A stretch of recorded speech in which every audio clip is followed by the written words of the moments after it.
पटना से एक बड़ी खबर आ रही है कि पिछले कई दिनों से ये जिनकी खबर है उनके बारे में मैं बताऊं, पप्पू यादव, यानी कि जिनकी शख्सियत बताई जाती है कि एक बाहुबली से वो एक मुख्य धारा में जुड़े और लोगों की सेवा कई सालों से कर रही है। 90s के दौर से सांसद रहे, मतलब 91 में पहली बार सांसद बने हैं, फिर उसके बाद 2004 में टोटल 4 बार सांसद, और बाद में उन्होंने अपनी पार्टी बनाई जैप, जिसको कहते हैं जन अधिकार पार्टी। ये पप्पू यादव की जो शख्सियत कई सालों से जो देखी जा रही है वो सामाजिक कार्यकर्ता के तौर पे, सोशल एक्टिविस्ट के तौर पे, यानी सांसद पूर्व रहे या और पार्टी के सुप्रीमो अपनी हैं वो अलग है, लेकिन जिस तरीके से इन्होंने अब तक काम किया है लोगों के बीच जाकर, जनता के बीच जाकर, वो सराहनीय है। और यही एक बड़ी वजह है जो सत्ता में, बिहार की सत्ता में बैठे, चाहे वो जेडीयू की सरकार है और चाहे मुख्यमंत्री का सपोर्ट ना करना, यानी कहीं ना कहीं बीजेपी का बहुत बड़ा दबाव है इनके ऊपर। और उसमें ख़ास ये वजह बन गई कि दोस्तों, बाढ़ के दिनों में जब बिहार में बहुत बुरी तरह से फ्लड आया था, तो उन दिनों भी तस्वीरें आ रही थी पप्पू यादव की कि लोगों की किस तरीके से जाकर अपनी जान को जोखिम में डालकर पैसे बांट रहे हैं, खाना दे रहे हैं, पानी दे रहे हैं, दूध दे रहे हैं, मतलब जो ज़रूरत की चीज़ें हैं वो सब खुद से पहुंचाने का काम किया। और ये उन दिन दिगत की बात है जब बिहार के उप मुख्यमंत्री का घर डूब जाता है पानी में और वो वहाँ से रेस्क्यू किए जाते हैं। तो ये बड़ा सवाल है कि जनता को भी समझना और पहचानना चाहिए कि उनका कौन हमदर्द है, उनके दर्द को कौन बांटने वाला ऐसा इंसान है जिसके साथ हम खड़े रहें। और फिर उसके बाद हाल ही में चुनाव हुआ जिसमें उनको लोगों ने किसी न किसी वजह से सपोर्ट नहीं किया,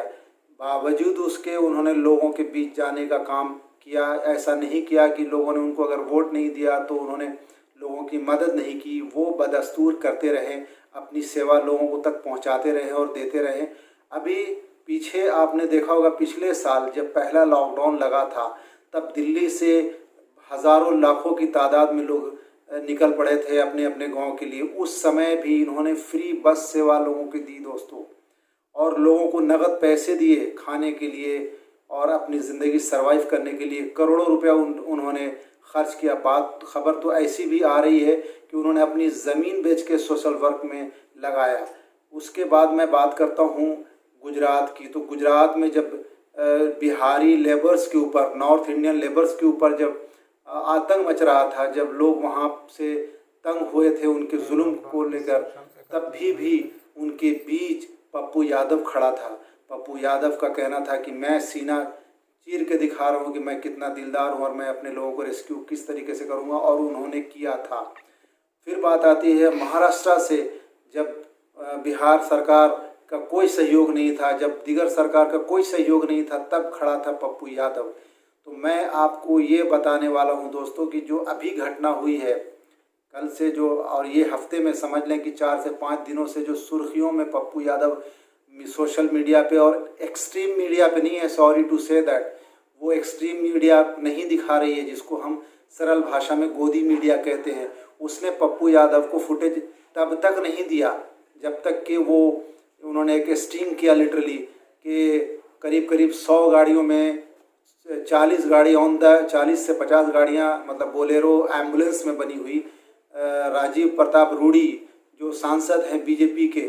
और कद्दावर नेता माने जाते हैं बीजेपी के बिहार से, उनके कैंपस से उन्होंने गाड़ियों का पर्दा हटा के गाड़ियां दिखाई कि ये देखिए एम्बुलेंस यहाँ पर छुपा के रखा हुआ है। और ऐसे दौर में जब लोग एक एक सांस लेने के लिए तरस रहे हैं और अपनी जान गंवा रहे हैं, और जहाँ पर मनमानी कीमत, यहाँ पे आपको बताऊं तो मनमानी कीमत एम्बुलेंस वाले, ट्रांसपोर्टेशन वाले 18 किलो 20 किलो रुपये किलोमीटर के हिसाब से एम्बुलेंस का चार्ज कर रहे हैं। और तो और आपको कई तस्वीरें बिहार से देखने ऐसी भी मिली होगी कि लोग अपने शोल्डर पे अपने पेशेंट को उठा कर लेके जा रहे हैं। ये ऐसा दौर है दोस्तों कि किसी को एक सांस के लिए लोग स्ट्रगल कर रहे हैं। और इस बुरे वक्त में ये जो सांसद बीजेपी के हैं, इन्होंने ये सारे सरकारी ख़जाने से, यानी आपके ही पैसे की गाड़ी को अपने ही कैंपस में छुपा के रखा। अब वो किस दिन के लिए रखा मुझे बिल्कुल पता नहीं। यहाँ भी खबर आई कि उन्होंने बाकी गाड़ियों से बालू ढुलवाने का काम किया। अब आप समझ सकते हैं कि उनकी नज़र में इंसान की कितनी कीमत है। तो मुद्दा ये है दोस्तों कि ये इन्होंने पप्पू यादव ने उजागर किया इस मामले को, और उजागर करते ही रूडी के दामाद के थ्रेट्स उनको जाने लग गए, उनके और जो कार्यकर्ता हैं उनके थ्रेट्स जाने लग गए। कई आप अगर यूट्यूब पे सर्च करेंगे तो कई लोगों ने ये रिपोर्ट तैयार की है, क्योंकि उन्होंने 2 दिन कबल प्रेस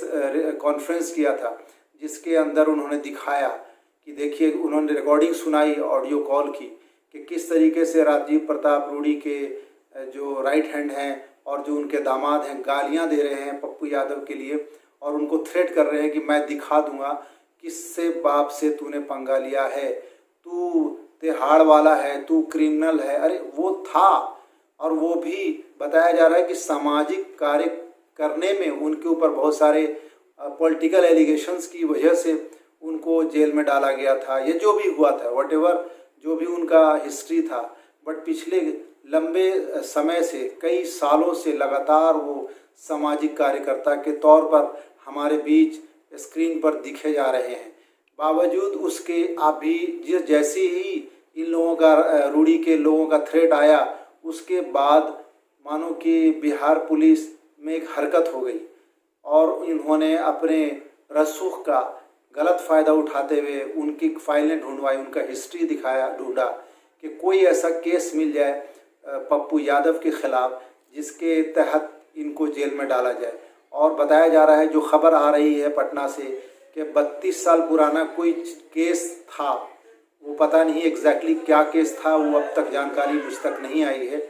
उस केस का ग्राउंड बनाकर और लॉकडाउन यानी जो धारा 144 लगी है उसका ग्राउंड लगाकर और कर्फ्यू का ग्राउंड लगाकर कि उसको तोड़ा उन्होंने, यानी कानून, लॉकडाउन का कानून जो है उसको तोड़ने का 2 धारा है। लेकिन ये कहीं पर नहीं लिखा कि किस लिए तोड़ा, एसेंशियल सर्विस के लिए तोड़ा या उन्होंने पर्सनल काम के लिए तोड़ा, ऐसा कुछ बात खबर सामने नहीं आ रही है। ये तो पप्पू यादव ने एसेंशियल सर्विस के लिए ड्राइवर की एक ड्राइवर का झुंड खड़ा कर दिया। जब खबर आई राजीव प्रताप रूडी के आदमी ने ये कहा कि ड्राइवर नहीं है एम्बुलेंस का, तो उन्होंने next day with driving licence अपने साथ एक पूरा गिरोह ड्राइवर का लाके खड़ा कर दिया कि ये देखिए ड्राइवर्स, आपको कितने ड्राइवर चाहिए, लीजिए ये मैं ड्राइवर देता हूँ और लोगों की मदद करें। एम्बुलेंस जगह जगह जो ज़िला, अलग अलग ज़िले में जो ज़िला हॉस्पिटल है या जहाँ पर भी लोग परेशान हैं ऑक्सीजन के लिए या इमरजेंसी है, यानी ये एसेंशियल सर्विस की बात कर रहे हैं पप्पू यादव। उन्होंने ये नहीं कहा कि ये सारे एम्बुलेंस को लेकर मुझे दे दो या किसी को दान कर दो। उन्होंने ये कहा कि इसका सही इस्तेमाल हो। कहीं ना कहीं चाहे सांसद निधि से भी वो एम्बुलेंस ख़रीदा गया है तो वो जनता का पैसा है, किसी के पिताजी का पैसा नहीं है दोस्तों। लेकिन ये जुमलेबाज पार्टी के नेता रूडी ने, जो बीजेपी, जो जैसा बिहार में कहा जाता है, तेजस्वी यादव भी कहते हैं, बड़का झूठा पार्टी बीजेपी का फुल फॉर्म उन्होंने वो क्रिएट किया था। तो वाकई में इन्होंने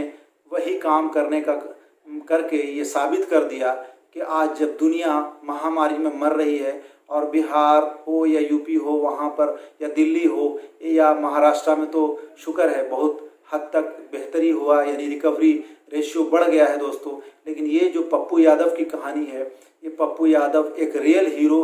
उभर के आया है जनता के बीच, और उसको रोका जा रहा है। क्यों रोका जा रहा है? कि कल को कहीं इसकी ताकत बड़ी ना हो जाए। पीछे वो सिवान गए, वो शमा शहाब से मिलने के लिए, यानी मरहूम मोहम्मद शहाबुद्दीन के बेटे से मिलने गए, तो भी मीडिया ने उनके लिए नेगेटिव रिपोर्ट किया, यानी बताया कि देखिए क्या है, ऐसा है वैसा है, जो गोदी मीडिया है जिसको एक्सट्रीम मीडिया कहते हैं। तो इन लोगों की, चाहे वो सैयद शहाबुद्दीन हो या ये जो पप्पू यादव है, ये लोग सोशल जस्टिस के लिए अब तक काम करते रहे, लेकिन जो सत्ताधारी लोग हैं इनको नहीं चाहते हैं कि ये मजबूत हों, जनता से जुड़ें, नहीं तो इनका एक कॉम्पिटिटर तैयार हो जाएगा। तो अनसिक्योरिटी के तहत ये पप्पू यादव के साथ बड़ा षड्यंत्र रचा गया है और उनको पटना के थाने में रखा गया, फिर मधेपुरा ले जाया गया है। आगे की क्या कार्रवाई होती है और क्या उनको इस दफ़ा के तहत जेल भेज दिया जाएगा, चालान कर दिया जाएगा, इसको अभी आप लोगों को इंतज़ार करना पड़ेगा कि क्या एग्जैक्टली होने वाला है। लेकिन उनके कार्यकर्ता बिहार के कोने कोने से पटना तक पहुँचे और पटना के बाद मधेपुरा तक गए। तो दोस्तों, सोशल जस्टिस वाला इंसान जो समाज के लिए एक अच्छा सोच रखता है, लोगों की मदद करता है, ऐसे लोगों को लोग आज की तारीख में नाहक गलत केस में फंसाकर और ये समाज के कहा जाए कि समाज की मददगार को रोकने का काम कर रहे हैं। तो बने रहिए हमारे साथ।